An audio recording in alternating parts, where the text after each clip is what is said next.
the origin of Yahweh, if we pronounce it like that, a topic with a long history. There couldn't be a divine king before humans had monarchies. There couldn't be a deity with, say, a flaming sword before we humans used swords, otherwise they wouldn't have that idea.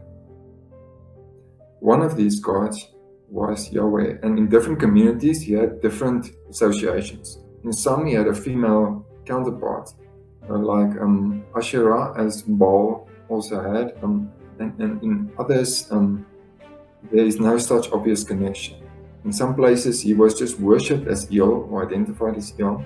In others you have Yahweh of Samaria, Yahweh of Jerusalem, with its own history associated with deities there, which was there before the history of Judah.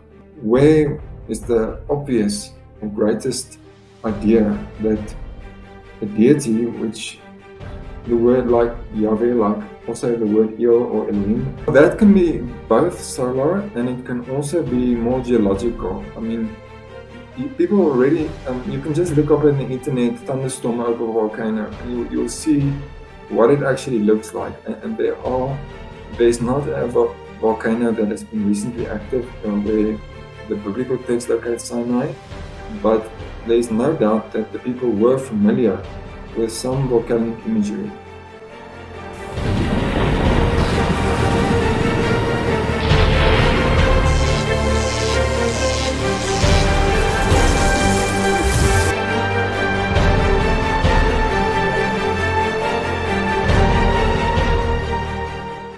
We are MythVision. Welcome back to MythVision Podcast. I have a wonderful scholar joining me today who's written many books, but let me get his name out of the way so that we could properly address who he is. His name is Jaco Gericke, or Gericke. It's like Yahoo or Yahweh, it's got the same kind of gist to it, but it's like Jacob, and spelled kind of like you would go with Jacob. But welcome to MythVision. How are you, Dr. Gericke? I'm okay, thanks. How are you? I'm good. Doing good. I came across your work, actually. A couple friends of mine on my Patreon were like, you really need to talk to this gentleman because he knows a lot about God, especially Yahweh. Mm-hmm. And I figure I'd start real quick just to let everybody know. In the description, he has a website. And I want everyone also to know he's associate professor of theology and philosophy at Northwest University in South Africa. He is the author of What is a God? Philosophical Perspectives on Divine Essence in the Hebrew Bible, Bloomsbury, and the Hebrew Bible and Philosophy of Religion. You just published one in 2020, and that, let me get to that one here. That one, specifically a philosophical theology of the Old Testament. That one caught my eye. And so I'm really interested in diving into this as well. And then you have an older version. Does this older version, the Hebrew Bible and Philosophy of Religion, kind of do somewhat what the new one does, but the new one goes into more detail, or? Well, yes. The older one, the first one, was like a introduction on possibilities for Hebrew Bible scholars to work with philosophy of religion. That mainly my background is in Semitic languages and the Old Testament, and I try to find new ways that philosophy of religion can be used to understand ancient, specifically conceptions of divinity. And so that one at the SBL, or Society of Biblical Literature, was like a first attempt to outline the new methodological proposals, whereas so that one has all the basic themes of philosophy of religion, religious language, religious epistemology, nature and attributes of Yahweh, and existence. But the whole thing was not to. It was to do a sort of impossible mix-up, where you don't focus on contemporary philosophy of religion. You simply use it as a tool to see what is assumed in the Old Testament about the nature of religious language, or the nature and attributes of Yahweh, even though it wasn't intended for that. whether this can be reconstructed. Also, with regard to the existence of the divine, is any implicit details in the text that sort of gives away what made them think that such an entity is there, even though there are no philosophical arguments. So this was the first attempt to reintroduce philosophy into Old Testament studies after it fell into disrepute for good reasons and for a long part of history. I just thought there are descriptive tools where you can analyze ancient conceptions of the divine without arguing apologetically for it or atheologically against it, just to clarify, just because it's not philosophy, it's to clarify it in philosophical terms. So the new one is basically, there's often a distinction between philosophy of religion and philosophical theology in the analytic philosophy world in a certain way, where philosophical theology is more just focused on the conception of a specific religious tradition's deity.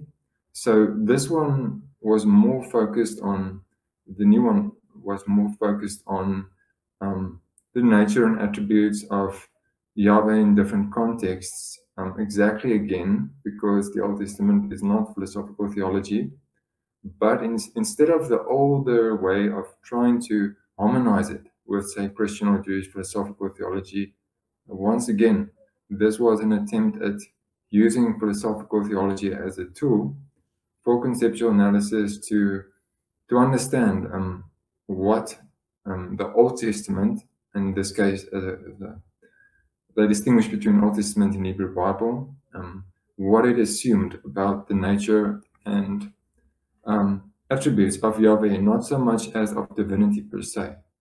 Whereas in the first one, the focus was more on conceptions of the divine generically, and even the second book was about the scholarly question, what is a God? So in the second book, the focus was still generic, because Yahweh is called a God. So that's like a classification of a type of species in the cosmic hierarchy. So if God is a God. So in the second book, it was more focused on what is understood by this question of what a God is that is being asked in scholarship. If you look at it from specific philosophical perspectives, so it didn't answer the question, it actually analyzed different ways that what this question can mean. And the third one was the final one, where the focus is only on the specific God and an attempt at philosophical theological clarification, sort of an extension of Old Testament theology, but not as part of a Christian agenda or an atheist agenda, more purely out of historical interest, if that makes sense. No, makes perfect sense. And I want everybody to know also, before we get off the intro, he has an academia page. I have an academia page. Go follow him. Go check out his work. He's done a lot here.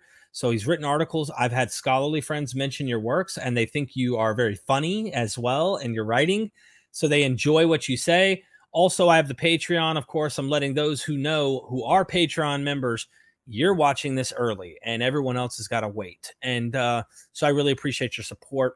I'm also going live, of course, later, but please consider helping support us. I do a lot of scholarly interviews, and we love getting into these questions and diving in deep, because we want to know, just like you said, Dr. Gericke, that I want to know what the truth of the matter is. And I'm not saying, because like personally, I identify as an atheist. I'm not against this literature. I actually love the Bible. I love the New Testament. I love the Bible. I love finding out, you know, what sources may have been used to develop some of this literature, finding out, for example, that the flood may come from an older Mesopotamian, like getting into that, finding out Moses' story probably comes from other religious traditions, or Jonah with Oannes or Dagon, like with these influences. Where's the source? I love this stuff. And yes, part of me gets a joy out of finding out that modern apologetics are completely off track. Now, it's their agenda, but I do have a motive of trying to show their conception of God is modern, and they want to anachronistically project the God of the Hebrew Bible to this omnibenevolent outside space and time deity, when this is in an ancient Near Eastern context.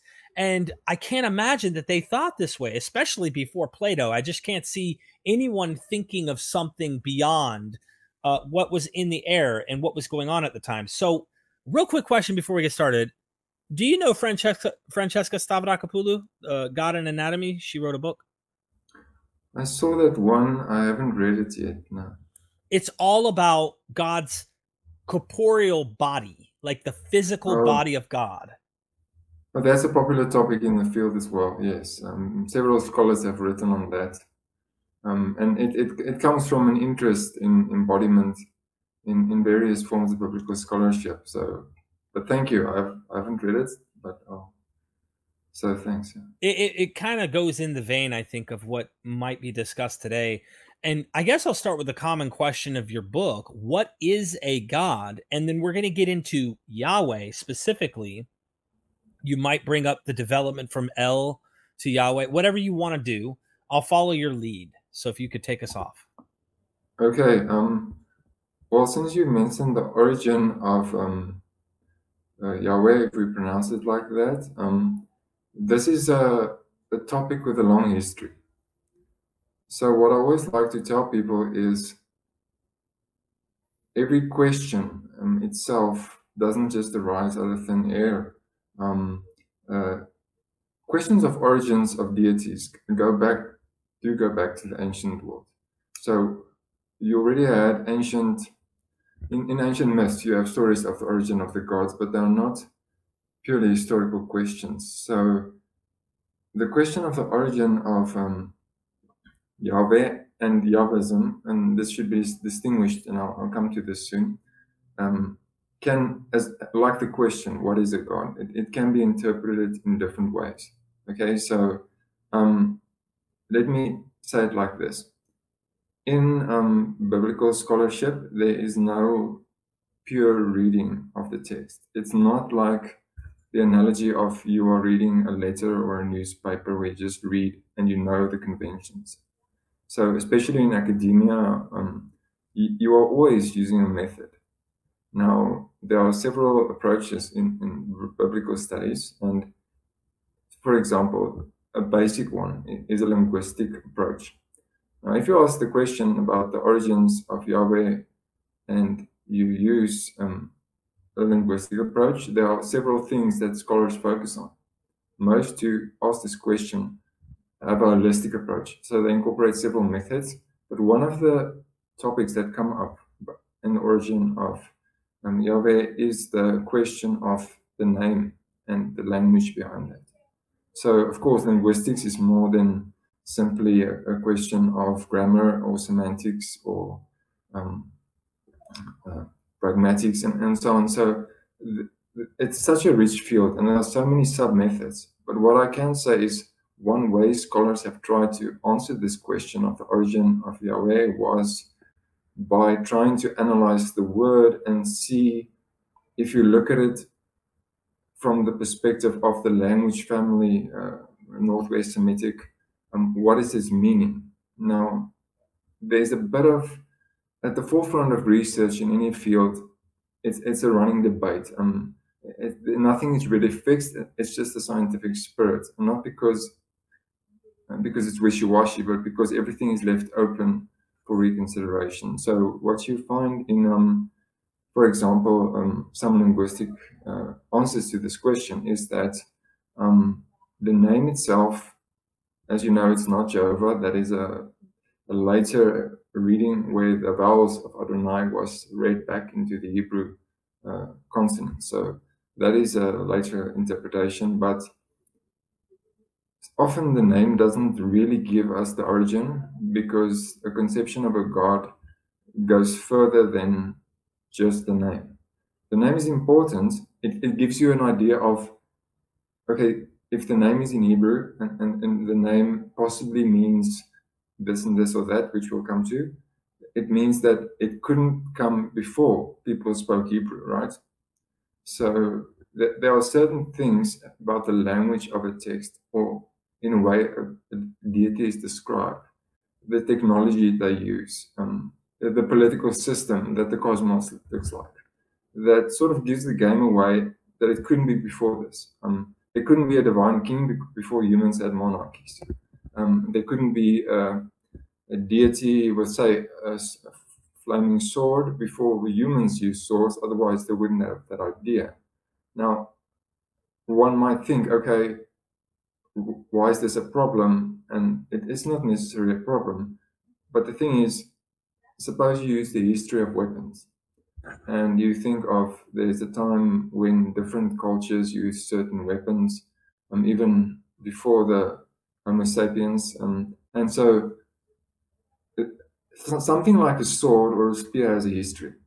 So when a certain word is used for a specific type of weapon, or even say a chariot, or certain clothes the deity is presented as, or not to mention speaking Hebrew, but of course there's ways around that.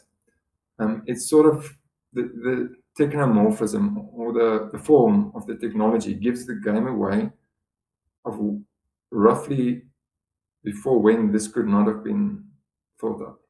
So what you would have is, for example, in some texts where the divine is pictured as in certain ways, as with like in Genesis 9, where the word for the rainbow is literally just a bow, which the deity put it in the clouds after the flood, which is so the rainbow is like this bow, and the lightning is like the arrows, part of the storm. But the bow and the arrows have a history in human weaponry. So that doesn't pinpoint the time, but it sort of tells you when some of the origins of these images. Now, the actual time of the composition may be later.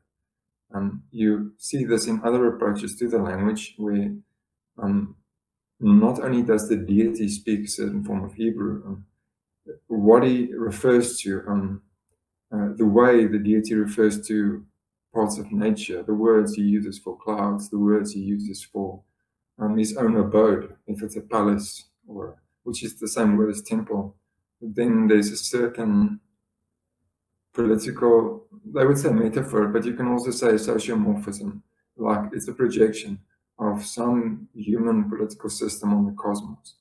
Is an analogy like the Capitol building? Someone might say that. They go, well, that had to be around the time the United States had a capital. You know, so it'd be kind of like that, right?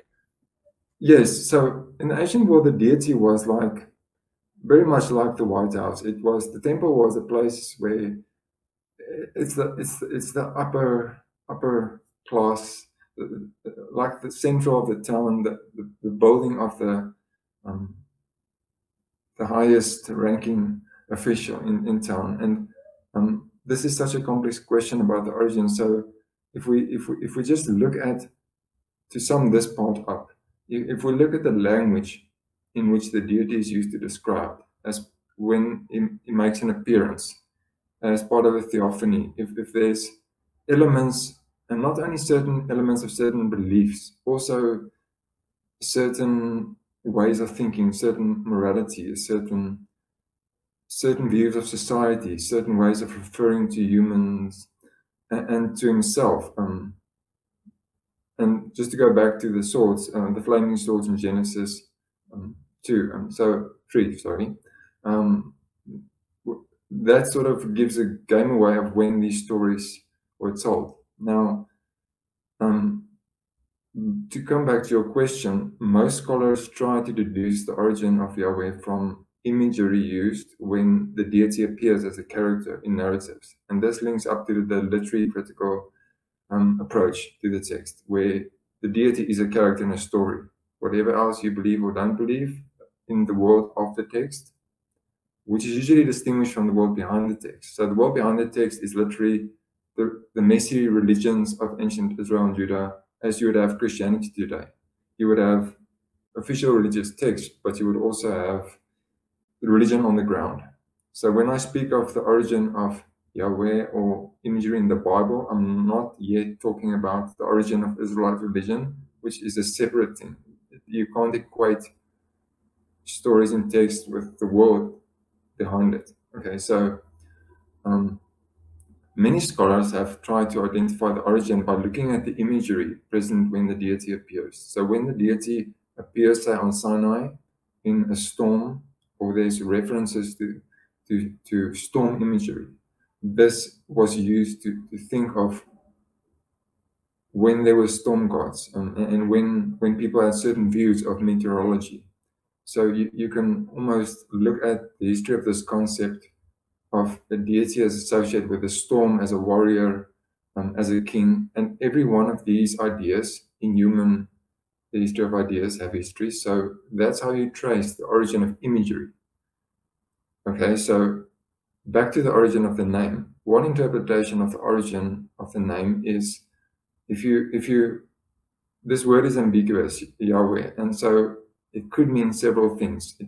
It's not I am that I am, but it could mean, it's depending on the Hebrew that you use or the form of the word, it could mean anything from he who causes to be, or he will be what he will be, but not in a philosophical sense, or he who is, but again not in a philosophical sense, or he who shows himself to be what he will be, or even up to right to it's none of your business. So I am what I am, so I'm not going to answer your question.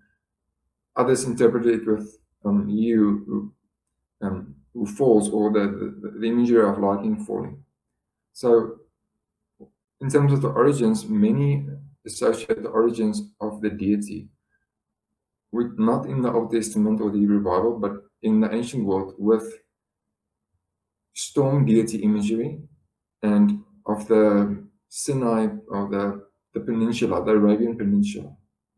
And this is where things get complicated, because, and just stop me if you want to ask, but we have to remember certain things come before certain other things. Yahweh could not be called a god or classified as a god before people had conceptions of gods.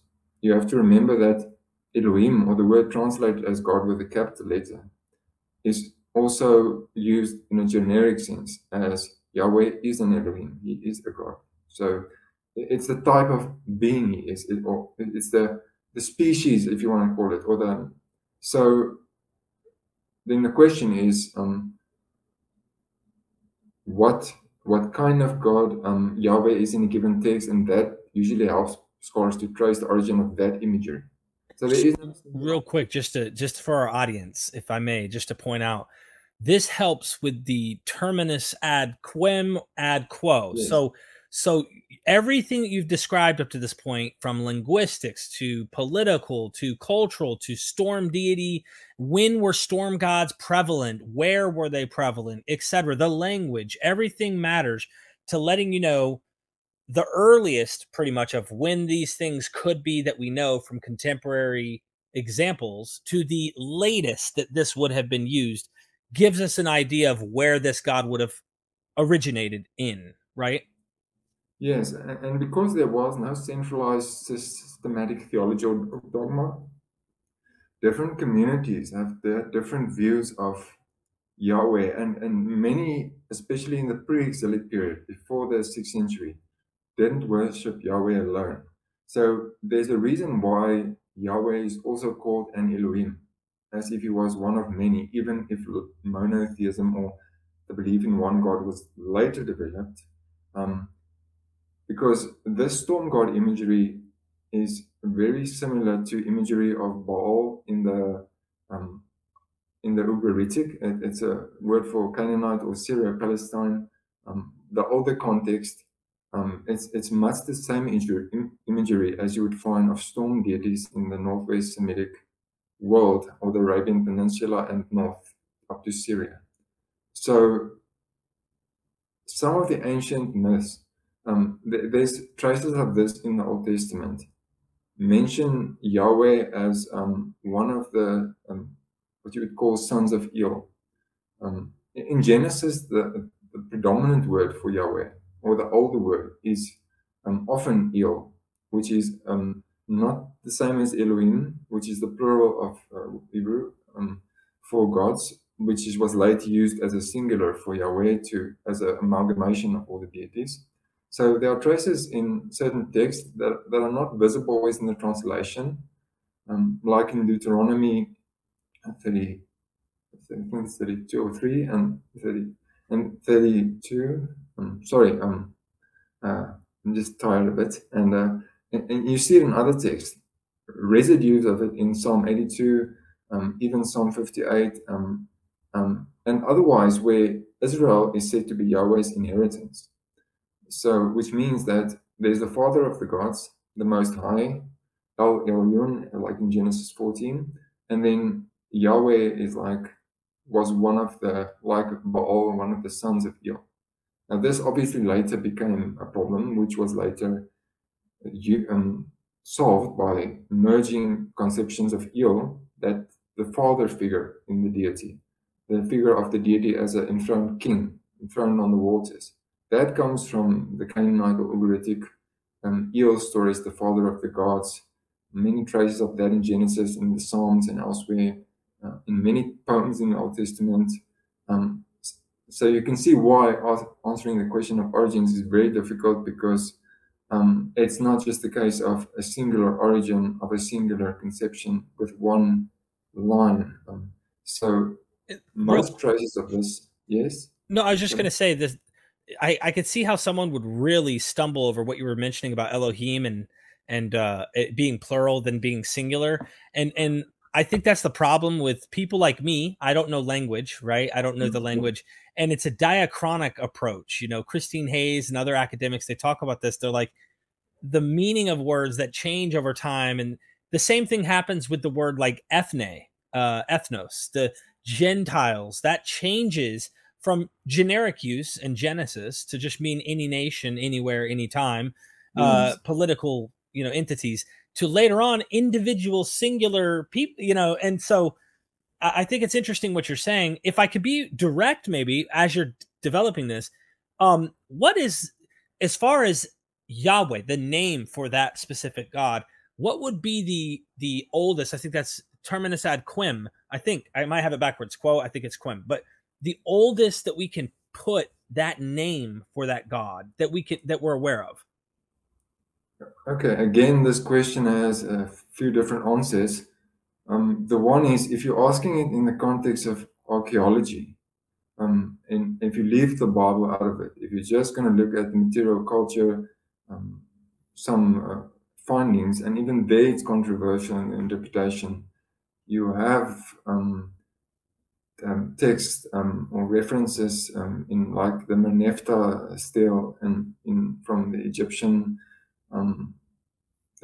late second millennium, although the dating is sometimes debated, and even the presence of the name there is debated, because it refers to a Shashu tribe, and the Egyptian used there, and the name it's disputable whether that is actually refers to Yahweh, and or whether it's maybe a shortened form, because there are in the Old Testament itself, as you see in a word like that, like hallelujah, where there's just the Yah at the end of the word, that part of the name, and in some place there's in many personal names, like Elijah, which is in Hebrew actually Eliyahu, which means Eli is my God, and Yahu is a form of this name, like the internet Yahoo, but not in this case. So depending on how you think of this, some scholars have thought this was early evidence. Others look to the Ugaritic text where they thought they could identify the name as one of the sons or in the lists of gods.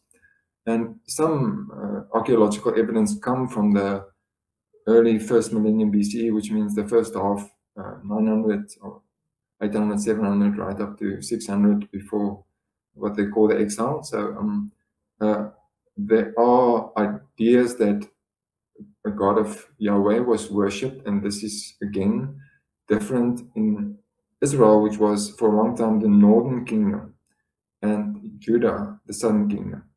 And so this name Israel, which was the northern kingdom, usually people have a name of their gods, especially like the story of Jacob. but the fact that Israel still has this il at the end. Well, if you're a conservative scholar, you're going to say it just refers to God. You trust God, but that il, it's usually a personal name in the context of a people. And in the northern part, closer to Ugarit, the worship of the god Il or Ilu, or however you pronounce it, was there when, and this is again a complex answer, when other people began to migrate into the area. So even in the Old Testament, in the names of many individuals, also from the Northern Kingdom, in some of the names of what you would call God, that people in church would like to say all the names of God in the Old Testament. But there's no historical consciousness here, because if you read the word God in the Old Testament, people bring all the baggage of the associative meaning of this perfect being with these characteristics, and that is just this one God, and it's the same as the God they know. So, but most of the references to Il, where it's a personal name in the earlier parts of the Old Testament, and not to be confused with necessarily Genesis 1, which is later than, say, Genesis 2, but, and also these ills, like Il Shaddai, and things like Shaddai also has different interpretations, or Il Olam, which means, refers to time, or not eternity in the popular sense. All these were names of local deities. So what you have in the ancient world behind the text, not in the stories, is a world where different communities have different gods, or many gods. One of these gods was Yahweh, and in different communities he had different associations. In some he had a female counterpart, like Asherah, as Baal also had, and in others there is no such obvious connection. In some places he was just worshipped as Il, or identified as Il. In others you have Yahweh of Samaria, Yahweh of Jerusalem, with its own history associated with deities there, which was there before the history of Judah. And the name Salem in Jerusalem is usually associated with a specific older deity that was there. So just historically, this thing is so complex, as you said, and develops over time, that even this name Yahweh over time, it's impossible to pinpoint exactly the oldest occurrence of this name.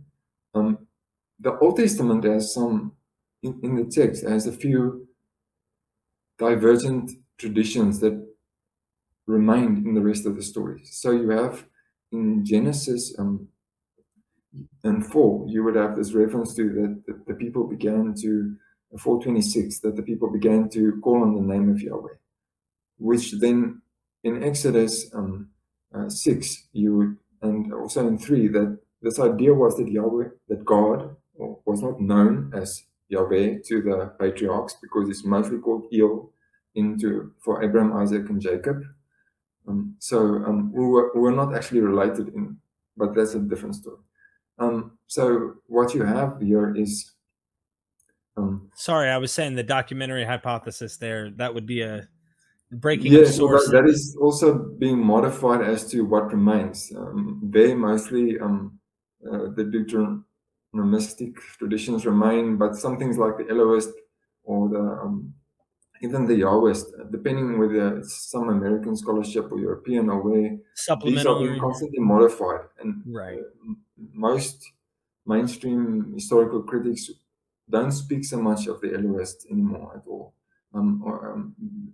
It doesn't mean that the problem that the documentary hypothesis identified is not there. It's still there. You still have these different things. It's just that the older explanation of the Yahwist as an author, or the Elohist as an author, in the 21st century, this is being modified. So it doesn't go back to a conservative view. It's actually more complicated. So what you have there, the Old Testament then has this association with Moses, that the name was first made known to Moses and explained in Exodus 6 and so on. And there you have the tradition of Moses in Midian, which is another part of the story of scholarship on the origin, the so-called Midianite hypothesis. where if you look at the story of Moses, he goes from Egypt into the desert, and then he meets a man there who became his father-in-law, but who was already worshipping Yahweh.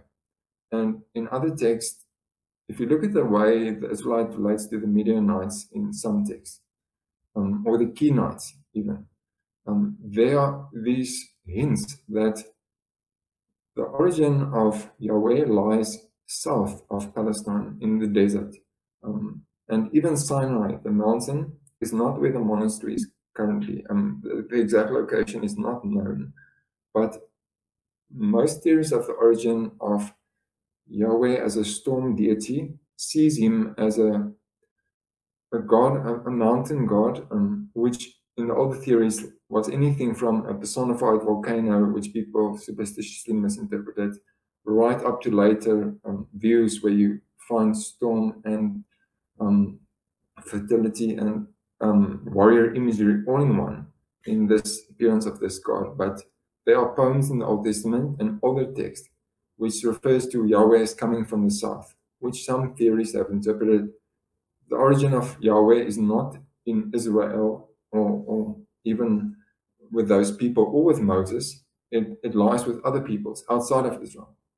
So that depending on where you make this entry into history and what part of the imagery you use, it's often traced back and also acknowledged by the Old Testament in some texts to come from the south. So historically, a deity with a mountain, and that you find like in Exodus and so on, and a lot of that imagery, one cannot generalize. There's all the imagery there, but the text we have it, and the theologies that were built in it developed over time. So in a singular text, like the Ten Commandments, of which are different versions, and in different context where you find this mountain deity, you have so many different imageries, because what we have in the text ultimately is when scribes from later times, and there was no canon and so on, and there were these texts, when they reworked these and combined them, and different communities had different texts and scrolls, you find that new theologies were incorporated. So the deity is almost like you, as you relate to your ancestors genetically. You have genes from a lot of backgrounds. So if I ask what makes the origin of Derek Lambert, you can say your mother and father. But if you ask the question genetically, if you ask it socially or culturally, if you asked it in other ways, depending on where you make the historical artificial cutoff, so your ancestors immigrated from Europe, or and you come from this gene line of genetic ancestry, or your name say this. So I can probably tell from your name, or maybe more surname, some of your ancestry, and sometimes it's misleading, but it's also the ancestry up to a point, up to a certain point when people had surnames. So up to a certain point where gods were anthropomorphic, where gods were this kind of gods, because early gods were not creators, and early gods were not city dwellers. So when Yahweh is this nomadic god who lives on a mountain, and those images are older than Yahweh as a king enthroned in Jerusalem, which is a whole different theology. And the origin of that theology has its own history. So long story short, answering the question of origins usually depend on whether you enter it from the question of the language, just literature, history, social origins. You can ask it even psychologically. Why did people think or believe this from a psychological perspective, or politically, and so there are all these entries into this question, and even theologically. So depending on where you come from, there are all these answers, and everyone is complex. So this is a very it seems to me ultimately we don't know for certain any of this. but there are good leads to maybe give us some ideas about this. And there are some things we do know. And some of those things are like you talked about. Some of the stuff is later theology, a later idea of God. God is now on a throne as a king with a whole community of other people around him, etc. And, you know, I have questions that I'd love to know the answer to. I don't think we will, but, you know, it makes me wonder if you go far enough back in Yahweh worship outside of the Bible, like what God was before them, just like when we see with the like Anzu bird in the myths that are in Mesopotamia, eventually Marduk comes on the scene and then he takes over. And it makes me wonder if they had some form of polytheism like that. I don't know, but it is polytheistic. And this is the thing I think most people don't get is at one point when you go far enough back, you'll find that these religions, they're many gods. It's not like a single monotheistic God. Yes, so I just want to say there, everything before the 6th century BCE was very likely, even in ancient Israel and Judah, was very likely polytheistic.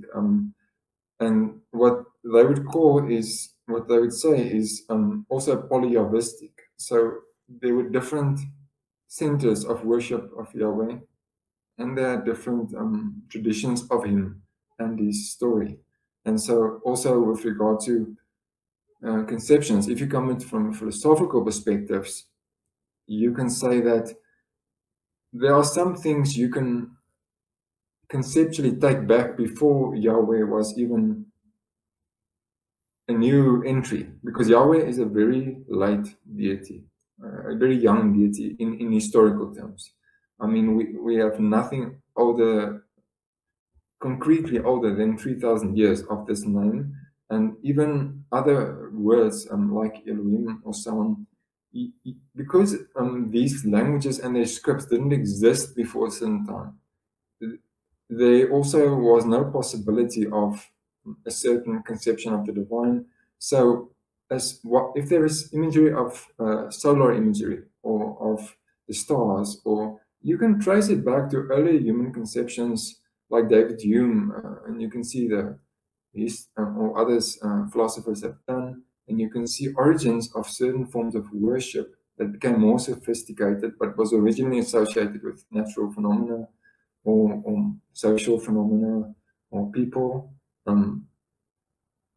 But it's completely lost to us. We only have traces, but these traces gives us concrete hints of not so much the date of origin of the imagery, but of the kind of imagery, and whether it's astronomical or meteorological or associated with, say, certain political types of setups or certain social structures. These tells us when this type of imagery couldn't be before this. So origins can be answered, but not in the way people presuppose, like saying, oh, the origin of Yahweh is in 1, 2, 3, 4, 5 BC, and from this, and this, because the conception of the divine evolved over time. You are going to have to be specific of which this view of Yahweh you're referring to, what part of that imagery you're referring to, and whether you want to know the origin of the imagery, which cannot always be associated just with Yahweh, or the origin of when people, as far as we know, in ancient Israel, when Judah made to Judah, or Yehud, and the Persian period, we can trace how it later was used. So again, complicated. It is complicated. If I were going to have you guess, because experts are very careful about making assumptions, and I can tell that you're very cautious. You don't want to say this and be wrong or that. But if I were to have you guess, just to put a guess, what century would you say Yahweh appears in the Israelite religion, or period? I don't know. Yeah. Okay, so I'll answer this quickly as you want, but just first say also, again, as with Christianity, there's no Christianity. There's various forms of Christianity. And so there are many Israelite religions in the plural. A very good introduction to this would be Zionis David's book, 2003. Zionis David wrote a book on Israelite religions, a history of parasitic approaches, and it's a very good summary of scholarship on that from the history of religion, archaeology, and so on. And a more recent book that I would recommend to the public to answer your question, that also summarized this as cautious and clear as possible, that better than I've done now, is a French scholar, but it's in English, the book translated. It's Thomas Römer. Thomas who? Römer. Okay. Römer, The Invention of God. You can just Google The Invention of God by Thomas R-O with 2 dots and then M-E-R. He wrote The Invention of God as a way to educate the public. And this really is the latest of forefront scholarship with archaeology, theology, all the questions you had of the name. These are answered as cautiously and clearly as possible in this book, The Invention of God, summarizing the scholarship, showing what we can and cannot know. But if I was to say, when Yahweh first appeared in Israel, what we do know is that the first people who worshipped Yahweh was not the people of Israel. And what we do know was that when Yahweh appeared in Israel, he wasn't the only deity, and he didn't only appear in what was called Israel. And what was meant by Israel, whether it was a people or I have to say, listen, I want to say something. This is amazing because I know what you're saying, and it's very difficult trying to break this down because when you say Israel, like, what do you mean? Do you mean Northern Kingdom? Is this anachronistic? There's so many layers. I love what you're saying because it tells you how much research you have to dig to get everything you're saying to lead to this point. But please continue. I love this. Yeah, so we know that Yahweh became the official or the most high-ranking deity. Even when there was polytheism, the state apparatus and so on, Yahweh was one. If he had a consort, a female consort, he was still the primary deity at a late point in Israel. Earlier, maybe El, but the theology was the god El, and even Baal is still present in the names of people, even of the kings of ancient Israel and Judah, even before the splitting of the kingdom. So even some of David's sons, you have the rabbinic translation of the Hebrew of Shem, or otherwise of Boset, but some of King David's list of his sons, whether you see it as historical or not, the name actually still has the word Baal. And of course, Baal was not just a deity. The word Baal could also mean a lord or a husband, because Baal just basically means Lord. Although the English translation of Lord comes from the Hebrew Adonai, which is the translation of Yahweh, the name Yahweh, throughout the English Bible. And they never just say, so every time you read the Lord in the Old Testament, it's usually Yahweh. But the word Baal, a wife called a husband her Baal, you see this. But so the older names all have El and Baal there, which is typically of the area. So when exactly Yahweh first appeared is not the same as when he was first worshipped, and when he was first worshipped is not the same as when he was the highest ranking worship. And even then, some communities did it and some didn't, or he was alone or he wasn't.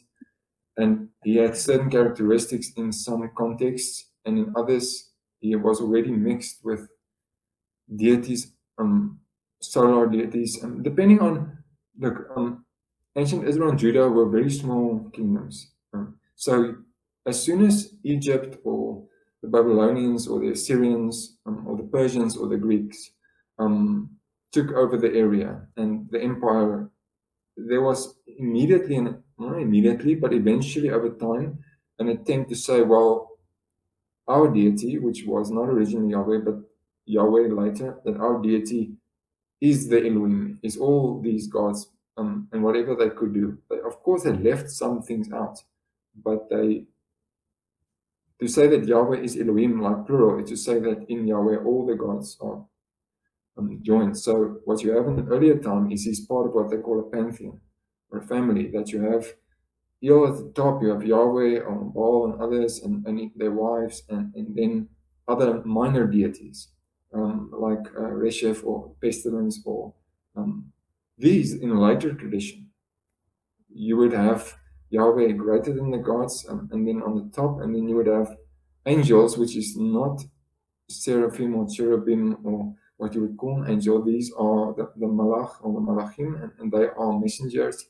Later, they became part of the Sabaoth, or the armies of this deity, and the heavenly armies. And also, look, when God was a deity of the mountain, he wasn't yet a sky god. So, a god of the heavens and the earth. And the idea of Yahweh creating the heavens and the earth is not the earliest view. The earlier view is this nomadic deity of a mountain with storm imagery. A later deity, the time when he became this cosmic king that created everything, is only possible when there were empires, and one empire ruled and all their gods and religions was included. Only then could monotheism develop, and people could have an idea that one must be greater than all the other gods. Would that put it around Assyria, or would you say at least Assyria? That's the earliest, right? Wouldn't we say? Yeah, the empire.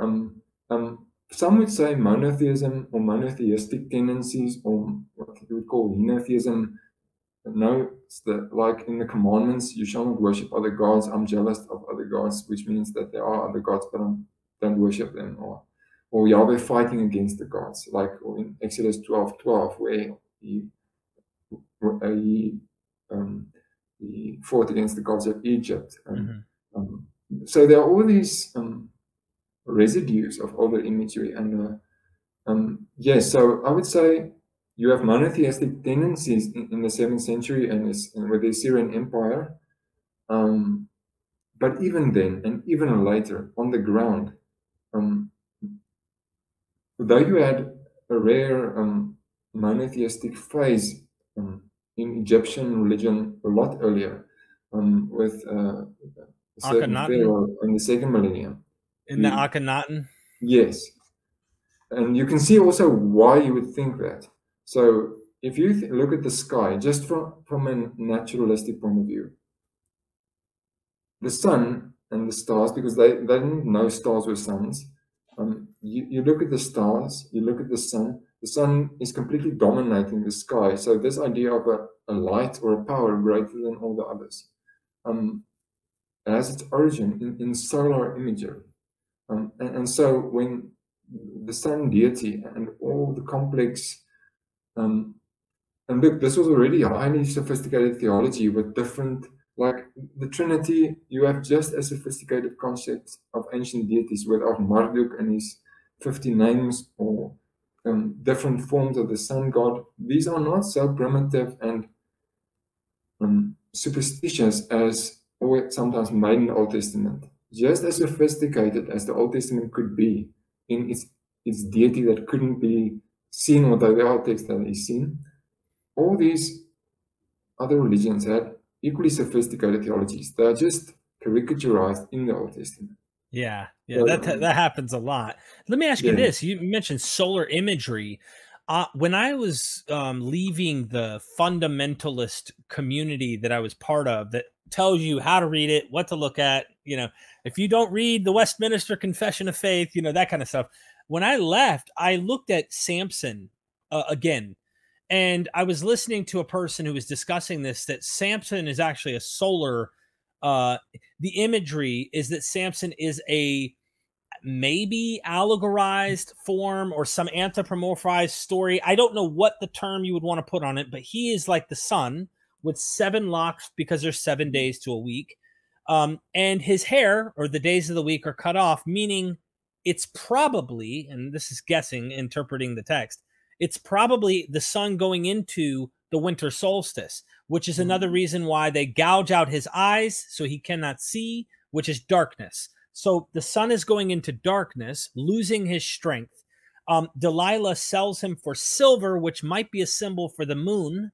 I don't know. and the 30, there was the riddle with the 30 days they had, which is obviously a lunar calendar, if I'm not mistaken, or Yes. and so this seems to be an image of old solar lunar battle. What are your thoughts on that? Yes, in the 19th century, especially when the ancient Eastern cultures were assimilated into scholarship, there was all these attempts to link it with especially astral religion in Babylonia and so on. And because the cuneiform sign for a deity that classifies deities as a star, and the association of deities with astronomical imagery, this was one of the ways in which many texts were interpreted, which has a good foundation, but it's a bit tempered these days. So in terms of Samson, it's undeniable that there are links, although it's not so. These links have been a bit. There are so many links that some of you have mentioned, like Shemesh. The word Samson is literally the diminutive form of the word Shemesh, so it means little sun. Mm-hmm. So you have the 7 years, the rays of the sun, the Lila, which is a reminder of Lila in Hebrew is also the word for night. Okay, so, and he's in his cave, he pulls down the pillars of this cosmic, everything you said about that is all there in the story. It's a rich story. Now, what you see there for Samson is in a way also done for solar deities. But you have to remember, Yahweh, as time goes on, he's incorporating more of different deities into himself.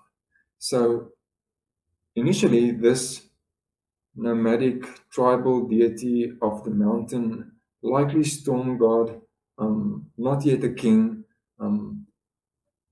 god of the desert, of a certain area, not a cosmic god, not a creator god, god of a certain tribe or tribes.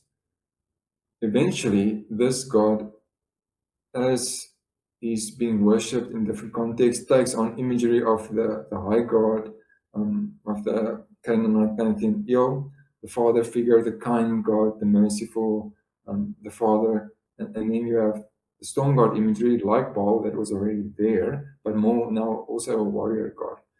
And then you have other images, also female deities that are there in terms of fertility, but it's not mentioned as feminine, but it's part of Yahweh's makeup. So by the time you have the idea of God as light, or God as enthroned above the cherubim or in heaven, the very idea of a God as in heaven is immediately has its origins in astronomical imagery. And so this idea of God as a light that you can't look at, of a ruler of the skies with all these, who commands the stars, this is solar imagery. Yes, it's not complete identification, it's more sophisticated, but on the other hand, without the solar imagery, it's not there.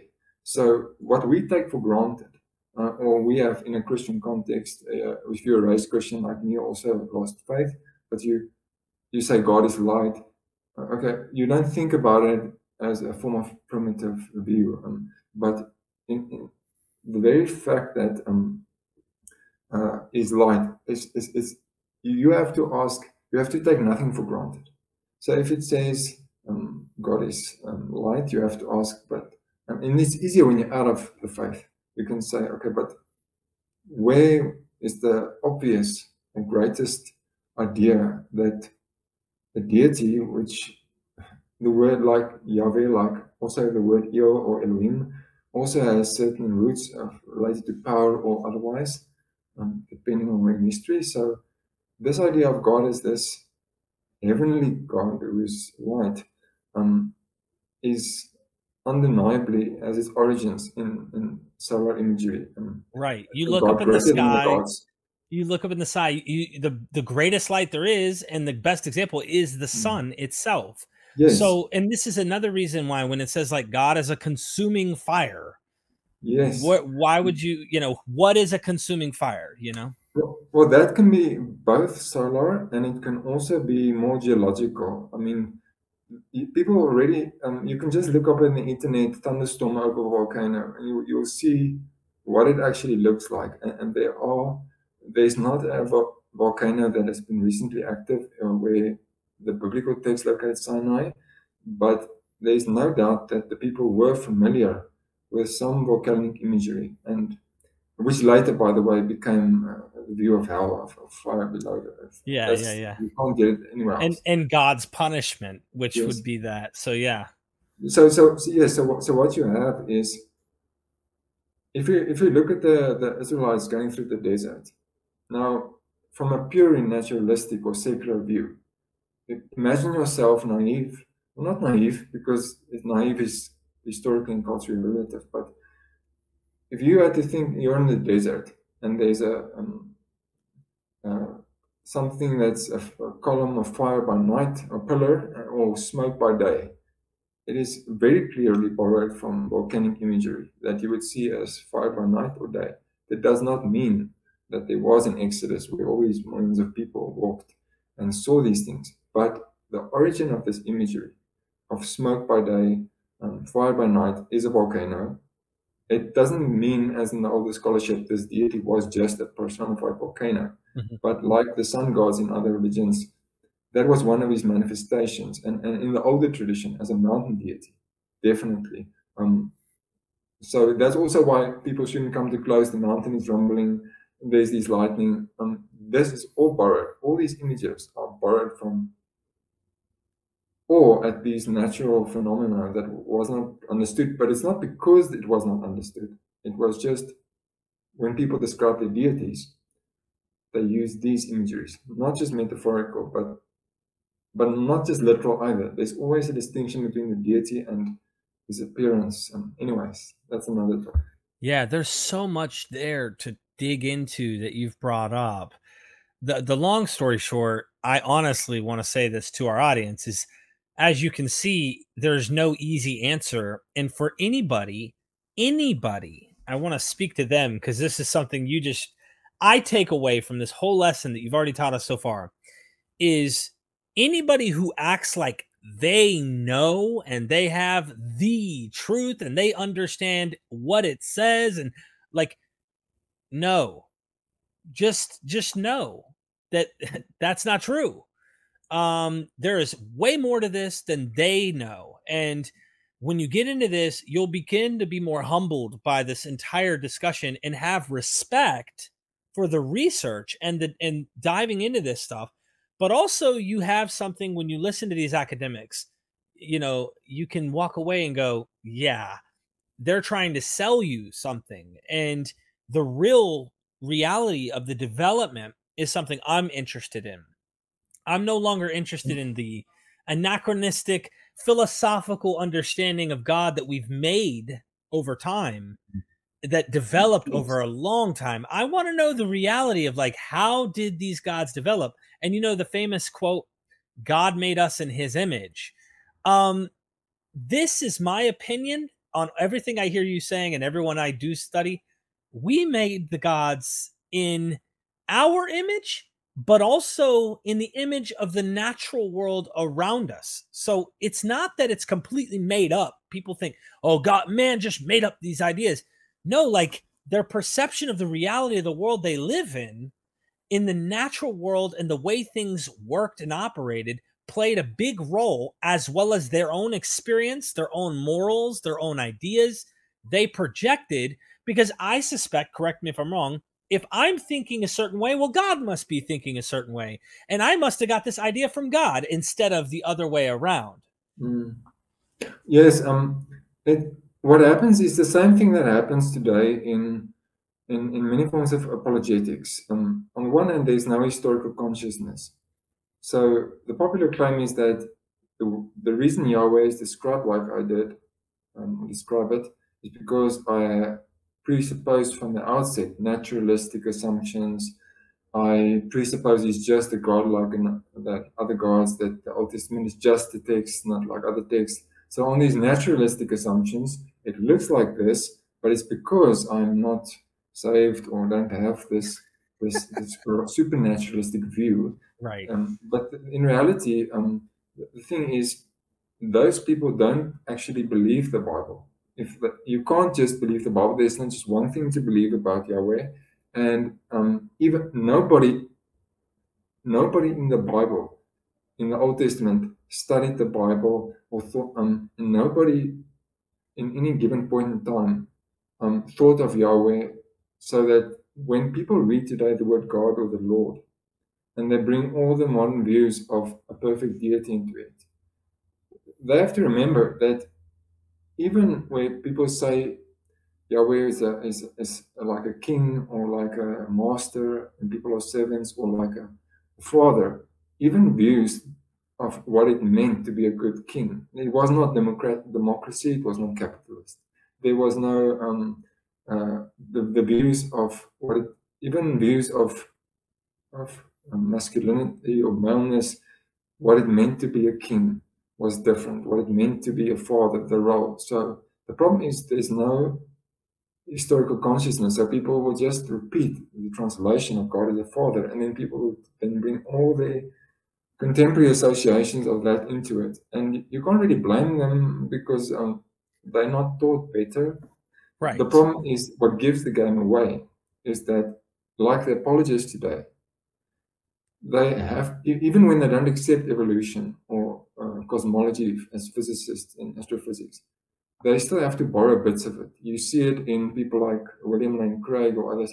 They still reason or like cosmological arguments for the existence of God or so. Mm-hmm.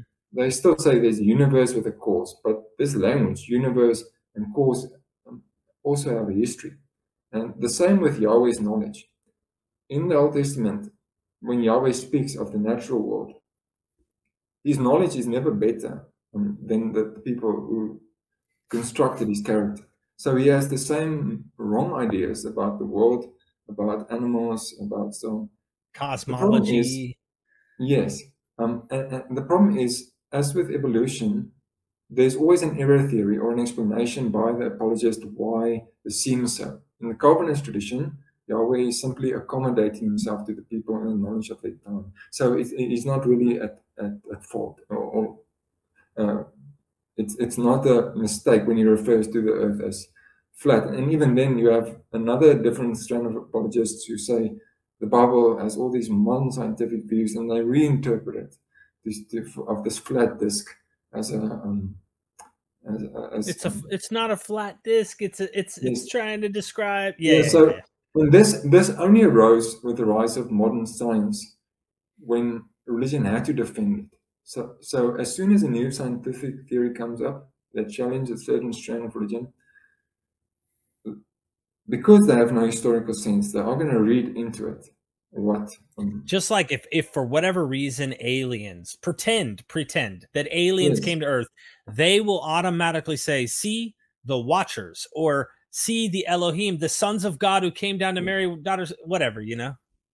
Yeah. So the problem is, because a certain philosophy underlies, say, fundamentalism, because they have had almost 2 millennia or longer of being able to defend some of the views against certain criticisms that were already there in the early Roman philosophers and others.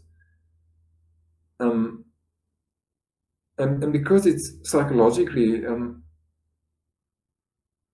cognitive dissonance or the experience of being refuted, nobody who takes their faith seriously is just going to say, "Oh, you're right, I was wrong," and so on, because it's these days so connected with your entire worldview. Nobody wants to have a matrix experience that where the whole reality melts away. So people are gonna come up with these ad hoc hypotheses to explain why it's still actually true. Otherwise, they will modify the view of scripture a bit, but then claim it was always like that. And then there's this golden thread through history. But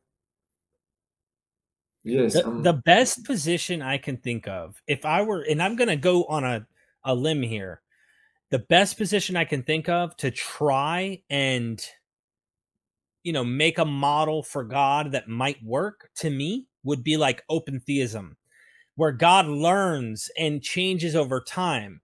That's the only thing that, to me, if I were to force that idea onto, like, I gotta keep this God, well, that could make sense of a lot of problems. And God not knowing, God sorry, God jealous. Why? He's learning like we're learning. That's okay. But when you have God, the later God, that's a problem. Yes, it's very interesting what people are willing to give up. So in open theism and also in process theism, that they don't want to give up the goodness of God. So there's this good God who's not, or doesn't have maximal greatness, can't do everything, can't have all the power, doesn't know everything in the older ways. But as with like the arguments in philosophy of religion, like the cosmological argument for God's existence, even if the universe had a cause, it doesn't mean that cause is God, and definitely what God, and so right. And there could be so many interpretations of cause and effect, and even if you take that seriously, so the same with the world is actually makes people made sense of the events of their time and the concept of their deity. That is why in the Old Testament, many images of Yahweh also has him responsible for evil. Of course, they interpret away these days because of Christianity and the good God. But as one scholar, actually not a biblical scholar, I think he was a physicist, also joked that you can definitely keep God, but there's no reason why there can't be a God. It's just not all powerful. He's evil, but not very efficient. So that is still reconcilable with a lot of problems in the world, and you wouldn't have all these discrepancies. But of course, they're not going to go for that, because you have to understand everything is part of a web. If you, before one, as critical scholars or even atheists, we must also say that even if God, as understood, doesn't exist, what does exist is religion. And what does exist are pernicious views that keep sticking despite all the good science and all the good arguments. So, as scholars of religion, instead of just, we can well be frustrated, but we must also try to distance ourselves sometimes from it and say, okay, it's also a reality that people seem to keep on believing in things despite all else, that these are the things they currently believe in.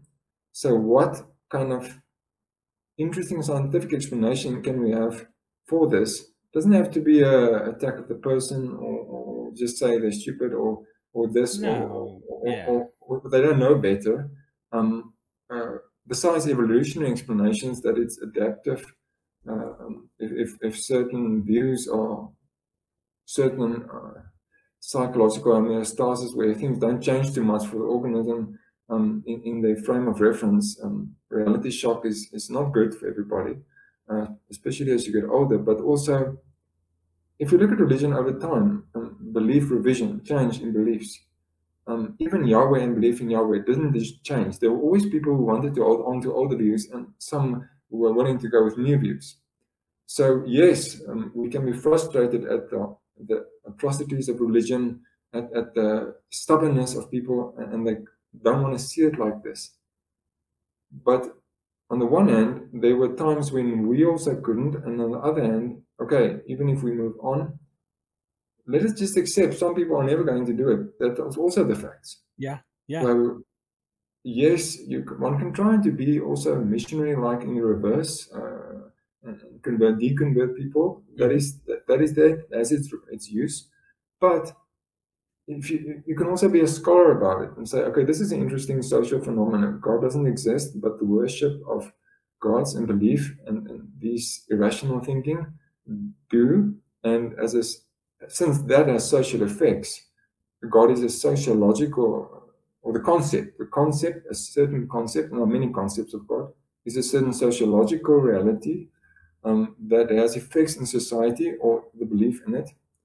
So I went from very militant, and I'm not saying this is better, but I guess to survive or to cope with doing my job without being disgusted all the time, I really had to, and this is perhaps a cop-out, but I had to become more disinterested and move away from the debating scene and the angry atheist that I was, to as I would look at other religions. I'm not very much upset about other ancient gods. so for me, that psychological transition happened where I tried to convince myself I'm very interested in all these ancient gods, and they become interesting, and I can, of course, I will also get worked up if if you have fundamentalist people in your face, and they, of course, I understand that, and that part of one doesn't go away, because I mean, there's so much. Everyone has personal baggage, but I think in some ways it helps one's scholarship if you can separate that sometimes when you study ancient Yahwism, because otherwise one is also more prone to want to just accept certain views that the more derogatory are, the better, and initially then you believe whatever scholarship looks to really take the old beliefs apart.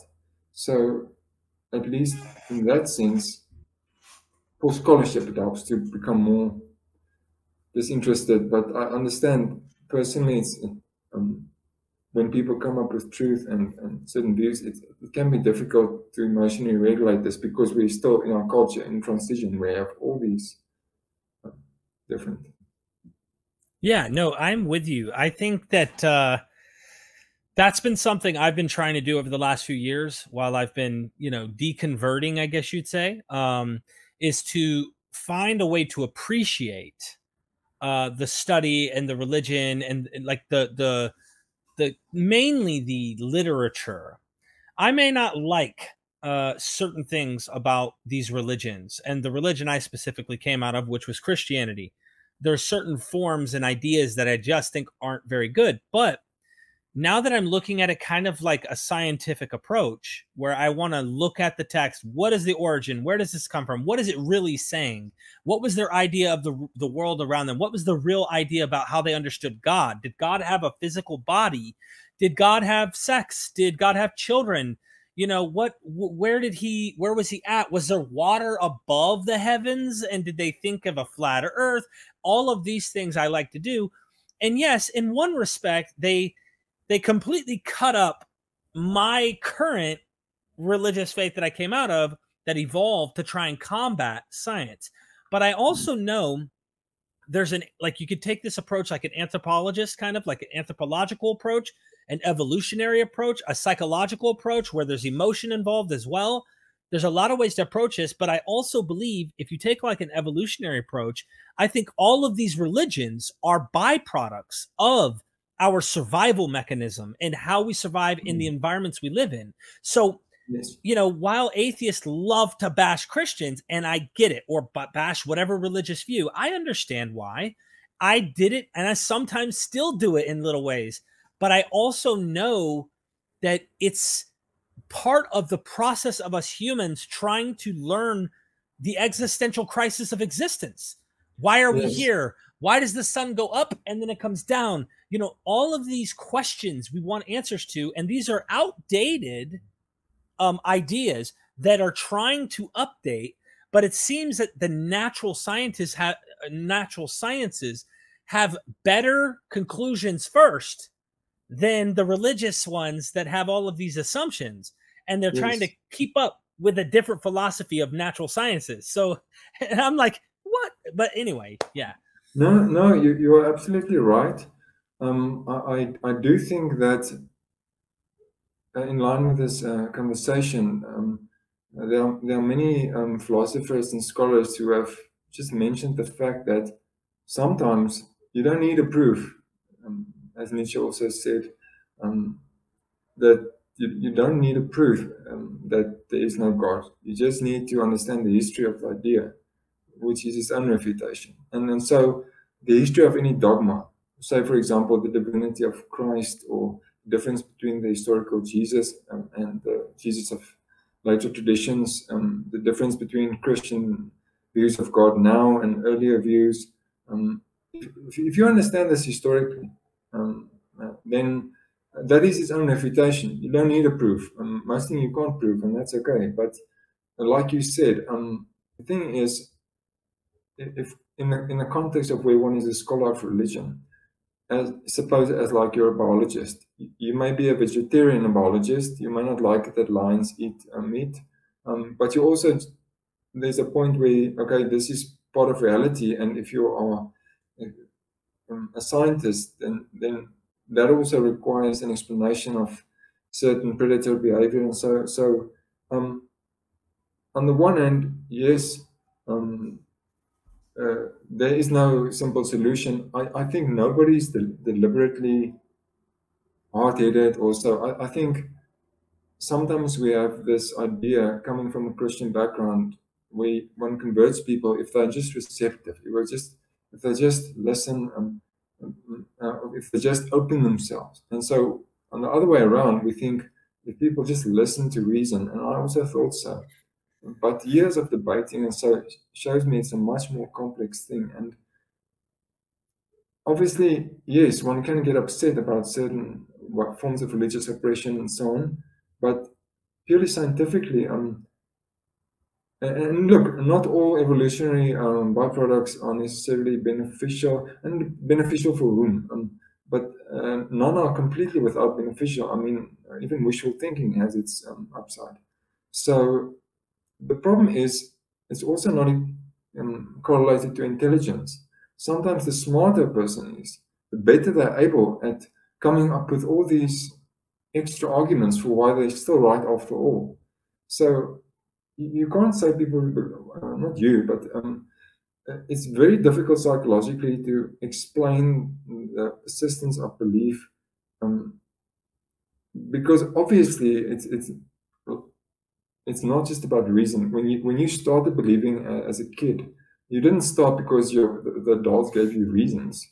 And so when you believe and it's part of your life and it defines you, it is really connected to an identity that to lose one's faith is literally to lose your worldview, to lose your concept of self. It's not, and that is psychologically new waters for human society, where in the past you grew up with a religion and you may have some changes, but we live in cultural changes where you are exposed to, aware of so many different cultures, different religions, different denominations since Protestantism came about. And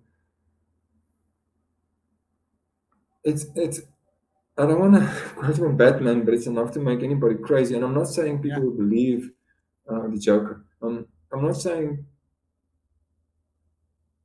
I really think it's a religious belief and its persistence and conceptions of God. And I'll give you this brief example. I really don't think any of it is, it has its bad side. And then there are things that scholars have discovered that are not so easily dismissed as the bad side. If you think about technology today, where did humans first get the idea of that we can meet like we are now? Across a distance, sitting in a meeting. Humans first imagined gods doing things, traveling at speed, talking over distance, communicating, appearing and disappearing.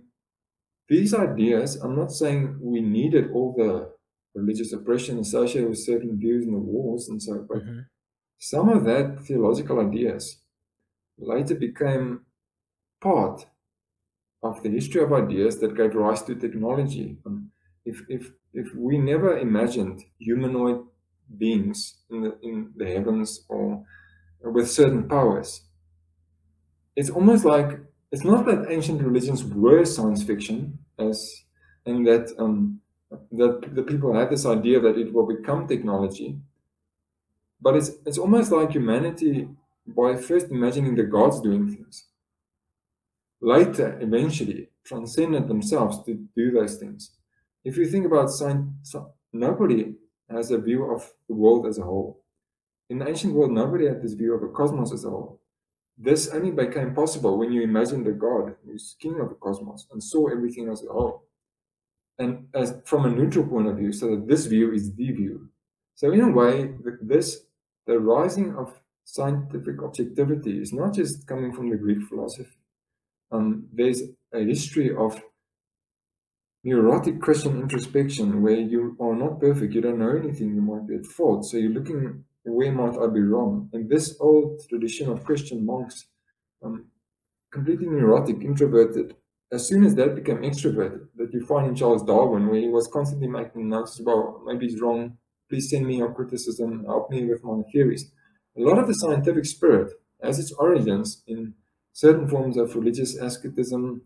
A lot of the views of scientific objectivity, and even some of the scientists would say, trying to see the world as a God would see it, the mind of God, like Isaac Newton thought, thinking God, thoughts after him. It's very doubtful if people didn't imagine somebody looking at everything at once, that one would have had cosmology developed as it did, or that one would have understanding of nature as a whole. You have to remember, people in the ancient times had no idea that everything was thus connected. Only when they could imagine a God, when humans tamed all the animals and a lot of the natural phenomena, not everything, they could imagine themselves looking at it. So even today, when science think of certain things, the history of life, nobody's seeing this empirically. Nobody's seeing the universe or the history of it. But we first imagine this, a God, as maybe outside time or so. And the same with the future. If you think all these debates in philosophy of religion, like, can an all-powerful being lift a stone, can create a stone that he cannot lift? Or can an omniscient or precognition deity know the future? And also be all-powerful, because if you know the future, you can't change it, so he's not all-powerful. Or can an omniscient deity have free will? Because if he knows everything he's going to do for all time, he can't do anything else, so he doesn't have free will. Or can an omnipresent deity be anywhere but everywhere, and or therefore also, how does that mingle with everything? And all these things, I can tell you this, the more technology develops, some of these things come back. They come back and they become real problems. If you had to add, if everybody at one point in the far future, technology was so advanced that everybody could have their own little universe to rule over, and you have power, and you have to make certain decisions about your simulated universe or your game or whatever, or it becomes such that humanity can manipulate time and space and do things that only the gods, the all-powerful gods, could do. Then all these metaphysical riddles that currently is completely like, it has no use, might just come and return. And so it's not like the older theology in its old form has a use, but theology is constantly returning, and the gods are constantly returning, not just as Marvel characters or whatever, but as soon as science fiction arises, you'll see how much is borrowed from older myth, because we have no other language to talk. So that even the debates, philosophers of religion or fundamentalists, and they now worry about whether an all-good God can also be, there's a world full of evil, the problem of evil. This is not absolutely relevant in the questions of certain forms of politics, where and certain forms of future imagined realities, where you have a governing of a place. And can you have evil without free will? Of course, it's currently couched in Christian and Calvinistic terms, depending on the religion you're in, of course. But I don't think it's not that it's because of these religious superstitions that the science fiction and the technology eventually comes to pass. It's in spite of it, but it's still part of this conceptual history without which even things like human rights, of course there was no such thing, of course there were slaves, of course it was horrible the way people were treated, women and so on, and children even, and others peoples, but unless you have this image of a God under whom all people are equal, who made everybody, there was no image of other peoples as your equals. Not saying that there was no oppression in Christianity, but on that form of ethical and even science fiction view, as I've discussed, it might have its use one day, but maybe not now. So here's scholars of religion already show how, despite all the nonsense and the horrors and the wars and whatever else, and superstitions was there in religion, the rise of critical thinking in the West, besides things like the Roman law court or the Greek philosophers, there were things, even in the so-called Dark Ages, which is a pejorative term, in certain forms of Christianity that you would think as an atheist, this is absolutely the worst. Somehow that became part of developing critical thinking in the West, where part of the scientific spirit is this epistemological humility that I don't know everything, I could be wrong. So I have to keep on investigating, check myself. And this constant self-doubt, that would not be possible without the neurotic introspection of Christians who believe things that we don't believe in. So it's all part of the story. So I'm not justifying anything. I'm saying the bigger picture shows you that it's not this or that or this. In human history of ideas, even the worst religious conceptions or the one with the worst political effects, somehow a residual element of that gets taken up into the collective psyche, or whatever you want to call it, or a theory, and it has unexpected results. Anyways, we're all inside of a big science project, and we're all trying to figure it out. Here's my last question as I let you go. I want to do this again, by the way. Suppose someone really wants to know the truth. They want to get to the bottom of this. And so they have option between two fields that they want to approach to get at the answer. And I'm giving you this question because I engaged recently with a conversation. I don't do debates personally. I like to have conversations. I think debates are like tribalism, like perfect tribalism. You have a football team, I have a football team. Well, who are you rooting for? I root for the Buffaloes. Oh, I root for the Miami Dolphins. Okay. Oh, when they go in and they go to have their match, one team wins, the other team loses. You're still a fan of your team, and they're still a fan of their team, and it's just, that's it. I don't. Debates are like ancient tribes fighting to me, and so I'm more interested in learning from the person who's different and hoping that they'll learn from me. And I recently had a conversation with a Calvinist. I used to be one. I don't know if you know what a Calvinist is. Okay. Yeah. So he wanted to mention Jordan Peterson and then get into philosophy, and he went all into this philosophy. I'm not a big philosophy guy. I don't know a lot about philosophy. I know enough to keep track, but I'm not like look, I start with philosophy and then I worked outward. For me, I start with like historical methodology. I want to get into the text. I want to know its origins, what it meant in its original context, and approach things on the ground, because I notice philosophy can be word salad a lot of times. People could say anything and it could sound good, and I can listen to one philosopher who's a theist and it could sound true and it can make sense. And then I listen to Graham Oppy, for example, and he's a atheistic philosopher in Australia, and boom, atheism makes sense. And it's like, they both make sense. If you listen to one guy, he knows how to bend words and it sounds good, and then it bends another word. And for me, I thought maybe I'd get your opinion. Do you think if someone really wants to get to the bottom of understanding the truth about the Bible, the truth about Yahweh, the truth about El, the truth of this religion, that they shouldn't start with philosophy, but they should get into the text and get into its origins and look at the historical, cultural,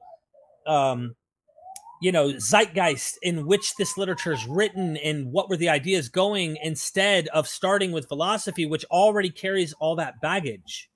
And would you agree with me on this? I would. If one is looking for truth, I'd say, on what you mean by truth. Think of it as what physicists or scientists would say. They would say our current knowledge,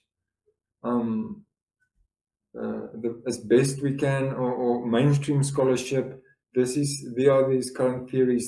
These are a bit dated. We no longer question this or talk about this most. So, by definition, the scientific spirit doesn't work with truth in the older sense. This quest for absolute truth is part of religious heritage.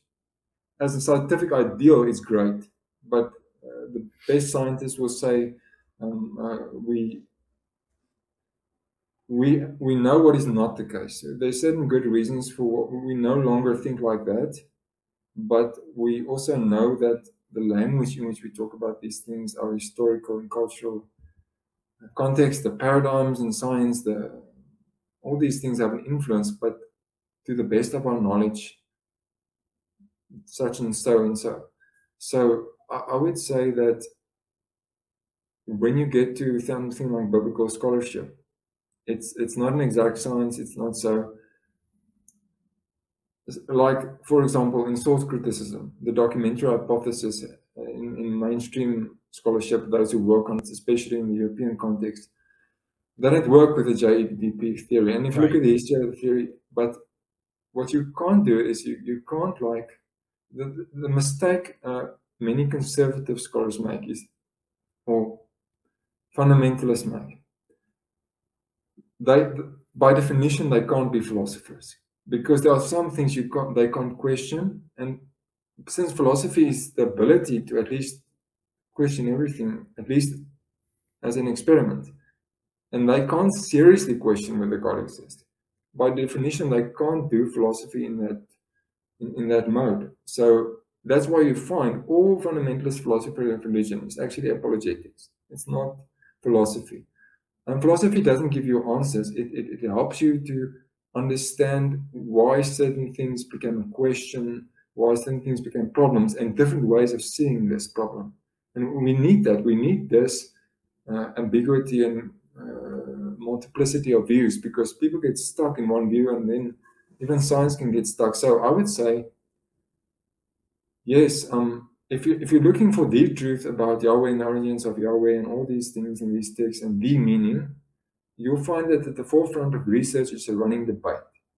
But don't think like a Calvinist who think, aha, look, the scientific scholarship gives us no answers. Number one, we can't live or build a faith on tentative answers. It leads to nihilism or meaninglessness. So that shows you it's not functional for our species. And also, given that scientists admit everything's open, and there's nothing to hold on to, and we were raised with the idea that you have to stick to beliefs and something to hold on in the Western culture and like that, it's existentially puts them off immediately.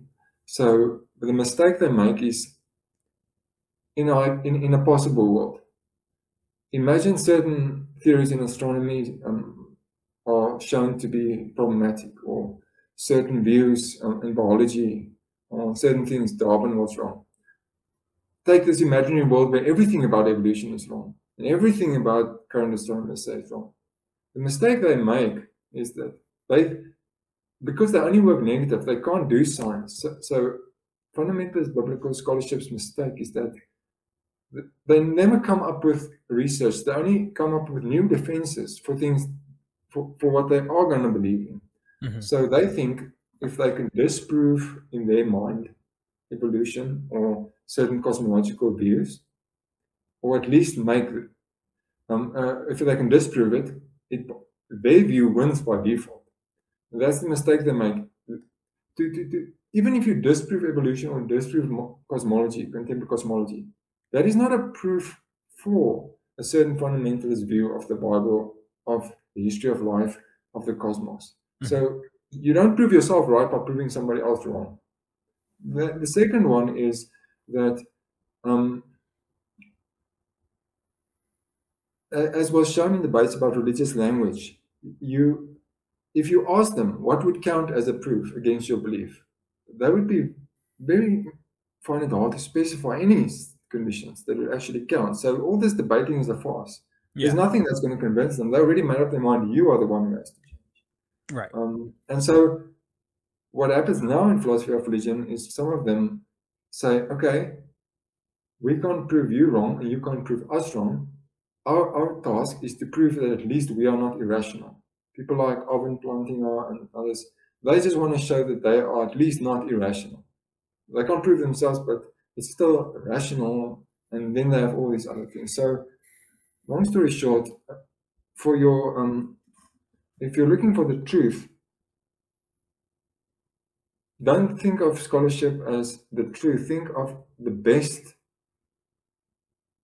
Given everything we have learned, given everything we have discovered, and that people who were very religious and fundamentalistic also discovered, and that's how some of these ideas began.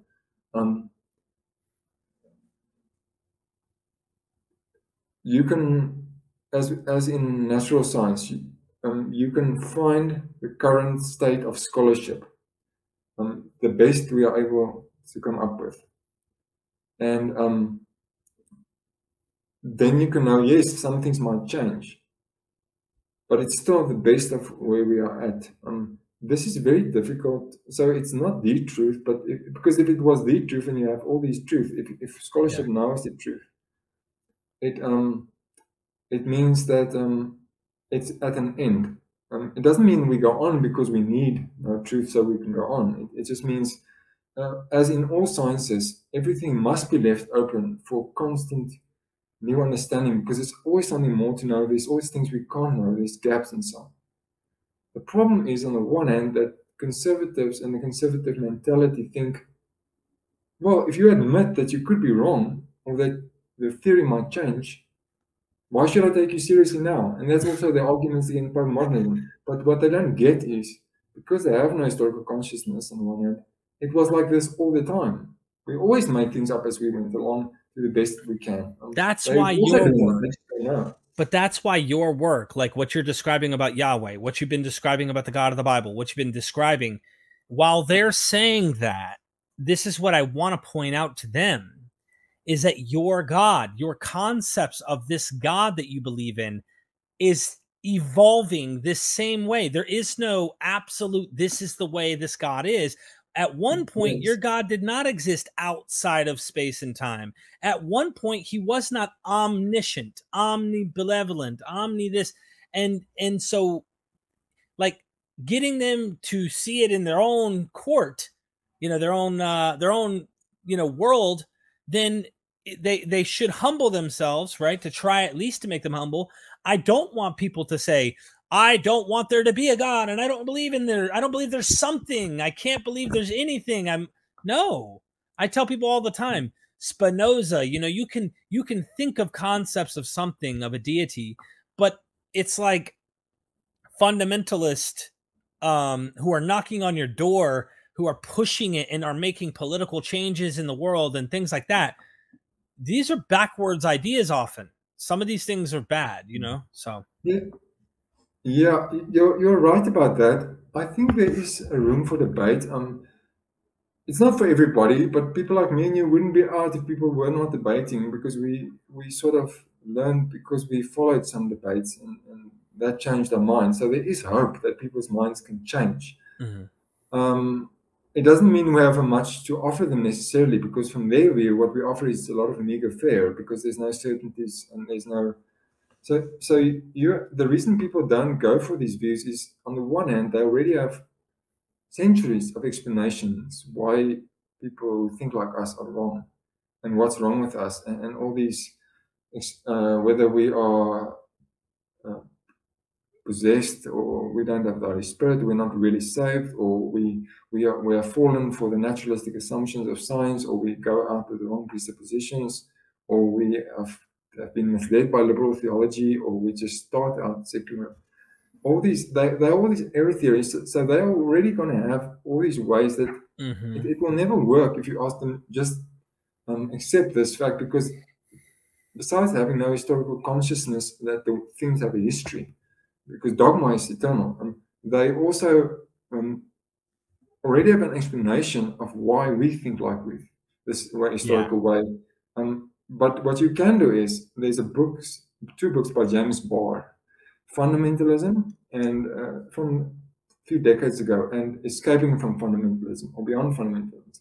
And these books actually help me to understand as a fundamentalist, not to understand not what is truth, but what I'm doing with the Bible, and that I'm not so biblical as I think. Right. So, and the other thing is, you have to understand subconsciously, people are not listening to reasons because they've been so scared about what it means to be an atheist that literally, as philosophers like Nietzsche have shown, because God is all the value and this world is nothing. If in very subconscious calculations that they're not even aware of, all they can think about, if there is no God, then life is meaningless. Because literally, since all value is in God and this world is not worth much, take God away, and the natural world is not for them in a very interesting place. It's not life is not exciting. But they believe they'll fall into immorality. Relativism and nihilism are it's a psychological existential threat, and as it was to me. I mean, that deconversion of me. Some people say that it was liberating for them to be free of the fetters. For me, it was absolute. For about a decade. I mean, oh, wow. Besides being suicidal initially, it was unreal. I mean, I initially I didn't want to. It was a very reluctant deconversion. It took a long time, and I pretty much made sure about everything about it and read up everything I can to make sure that I'm not that for a mistake it would be too big if I was deconverted. So they have so much things in place that it's very complex of what helps a person move on and think historically. But wow.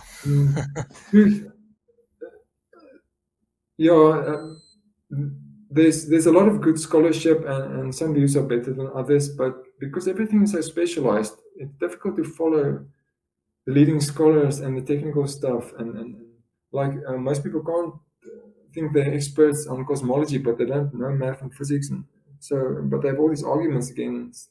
So that's a problem. And because their own authorities in religion seem to know so much more, and they're from the faith, they're going to listen to them. And it's the singular thing that guides this is authority. It's all where you have authority. Like in the military, there's certain things you just don't question, and there's a hierarchy. And the same in religion.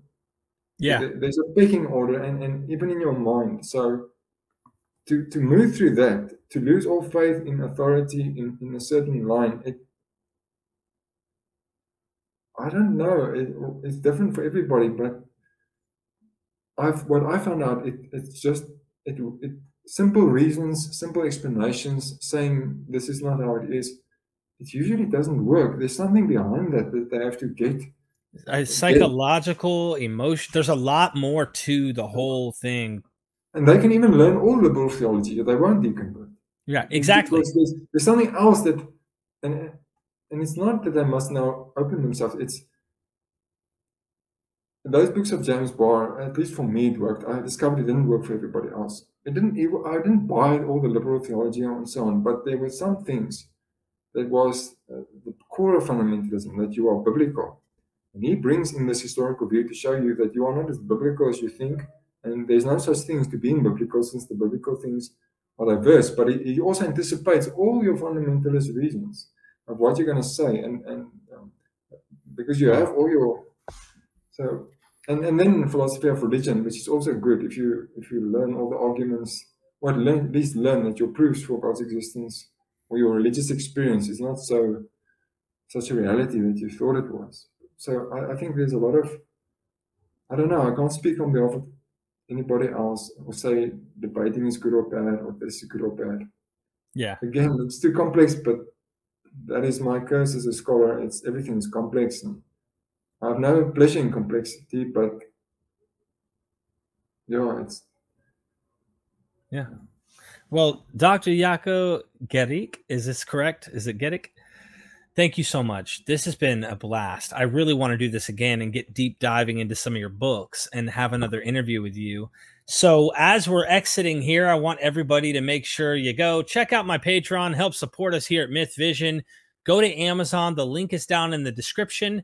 He's got 3 books. What is a God? Of course, the new one here is I really look forward to diving deep into each individual book and maybe do an episode specifically on that book in the future. Also, he has an academia page. He's written a lot on academia, so you can go there and read and read and read and read and read and read and read. Lots and lots of reading. And then also he has the website, sohebreakthought.org. This is where obviously I was able to pull off, his specialty, what he does. And so I really appreciate you joining me on MythVision. Let's do this again. Thanks so much, Derek. Just a small remark on those books. They are more research book for scholars. They're not popular. So there's a lot of technical stuff. And the 2 last ones have a lot of typos that are discovered.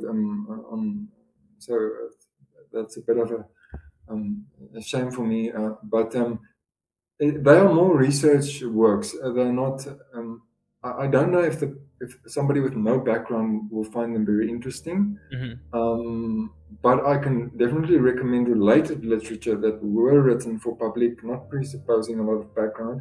Of course, people are welcome to read them, but to be honest, as interesting as the title sounds, that was the marketing division deciding against what I wanted the title to be, because it will catch more eyes and searches and so on. But it's a bit technical, and it's written for other researchers. So, but thank you so much. I also enjoyed it, and I appreciate this opportunity because I'm into research and don't get a lot of time actually interacting with the public and have time. I appreciate these little occasions where I'm given the opportunity, and thank you so much for your hosting and the invite, and I wish you well. Thank you. This has been a blast. I hope you've learned something. Let us know down in the description or down in the comment section what your thoughts are of this episode and Yahweh, volcano god, deity, king, the name, all the stuff, the linguistic, terminus ad quem, terminus ad quo. Where do you think this stuff goes? And I thought this was very academic. Please never forget, we are MythVision. Ladies and gentlemen, join MythVision's Patreon not only to support us, but there are 72 videos that I did with Dr. Dennis R. McDonald and Richard Carrier, all on the Patreon, early access. You guys can ask personal questions when I go to interview these scholars, and you're helping MythVision grow.